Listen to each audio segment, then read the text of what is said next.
installez-vous confortablement au coin du feu car voici une belle histoire. Une histoire de passion pour la restauration et pour la récupération.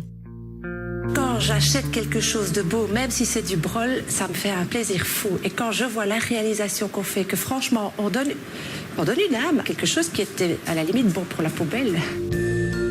Cette histoire est celle de Sabine, qui marche dans les pas de sa maman depuis plus de 20 ans. Des pas qui sont partis de Bourgogne il y a déjà 45 ans.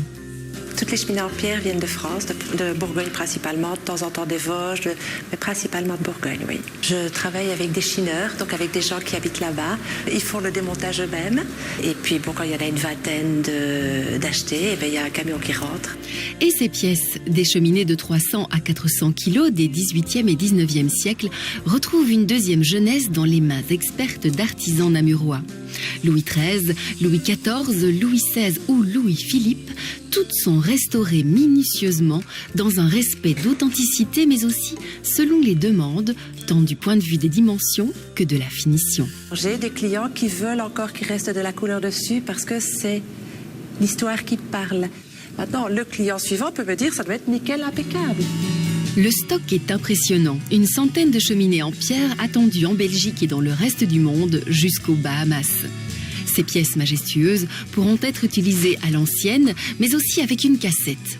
Encastrées profondément, elles ne gâchent pas la cheminée et en prévoyant un double mur et des buses, elles chauffent plusieurs pièces. Autre approche et autre gamme de prix, les cheminées en bois. Si celles en pierre se vendent jusqu'à 5 000 €, celles-ci varient de 1 000 à 1 500 € car il ne s'agit plus d'antiquité à restaurer, mais de faire du neuf à partir de vieilles pièces en chêne dépareillées. Je chine pour trouver plein d'éléments fleuris et à partir de ça, j'en fais des cheminées.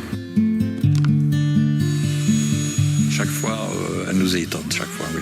Par exemple, elle est allée dernièrement acheter une ancienne garde-robe. Nous avons récupéré les tiroirs et avec ça, nous avons façonné une cheminée en bois. En bois ou en pierre, ces cheminées ont toute une histoire. Et là, c'est la fin de mon histoire.